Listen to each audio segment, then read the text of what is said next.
नमस्कार दोस्तों, हमारे चैनल पर आपका स्वागत है। जय श्री कृष्णा, राधे राधे, हर हर महादेव, जय श्रीमन नारायण। दोस्तों, ओम नमो भगवते वासुदेवाय नमः। कामदा एकादशी। चैत्र मास के शुक्ल पक्ष की एकादशी को कामदा एकादशी मनाई जाती है। इस दिन विष्णु भगवान की पूजा की जाती है। वराह पुराण के अनुसार इस दिन व्रत करने से हर तरह के दुख और कष्टों से मुक्ति मिलती है। हिंदू नव वर्ष के बाद आने वाली कामदा एकादशी पहली एकादशी होती है। संस्कृत में कामदा का अर्थ है जो मांगा जाए उसे देना। इसी कारण से कामदा एकादशी का व्रत पूरी श्रद्धा से किया जाता है। माना जाता है कि जो व्यक्ति कामदा एकादशी का व्रत पूरी श्रद्धा से रखता है उसकी सभी मनोकामनाएं पूर्ण होती हैं। हिंदू शास्त्रों के अनुसार इस एकादशी के बराबर संसार में कोई और दूसरा व्रत नहीं है। इस एकादशी व्रत से सभी तरह के पाप नष्ट होते हैं तथा मृत्यु लोक के से मोक्ष की प्राप्ति होती है। कामदा एकादशी व्रत कथा।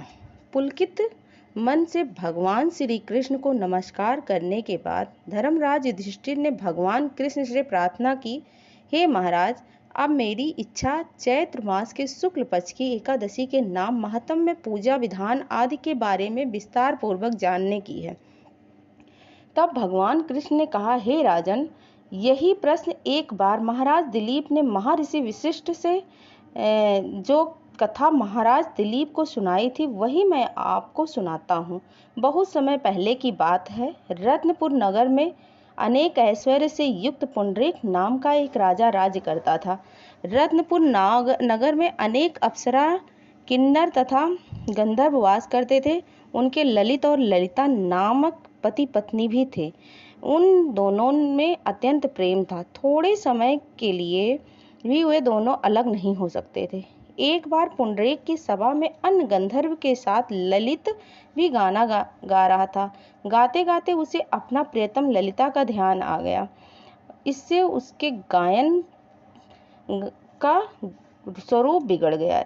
ललित के मन का भाव जानकर कर्कोट नामक नाग ने पदभंग होने के कारण राजा से कह दिया।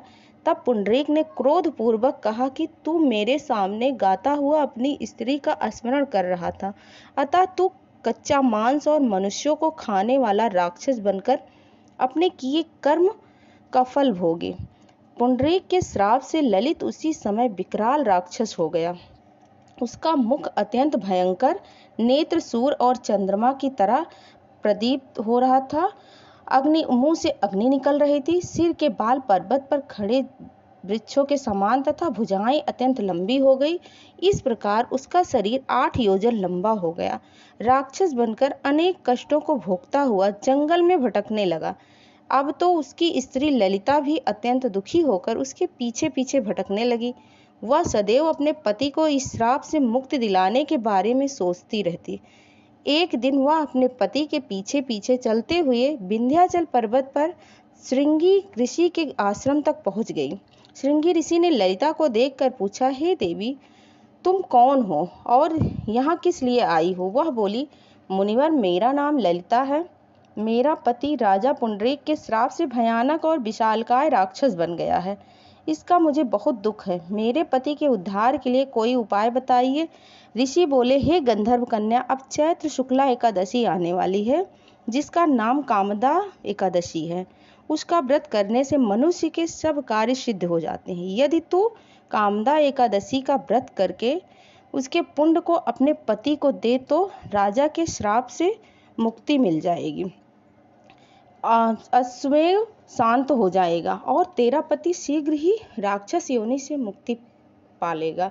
चैत्र शुक्ला एकादशी कामदा आने पर ललिता ने व्रत किया और द्वादशी को ब्राह्मणों के सामने अपने व्रत का फल अपने पति को देती हुई भगवान से प्रार्थना करने लगी, हे प्रभु, मैंने जो यह व्रत किया है इसका फल मेरे पति को प्राप्त हो जिससे वह राक्षस योनि से मुक्त हो जाए।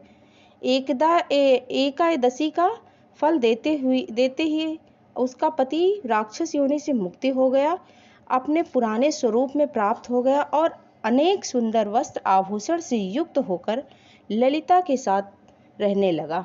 इसके पश्चात वे दोनों एक दिव्य विमान में बैठकर स्वर्गलोक को चले गए।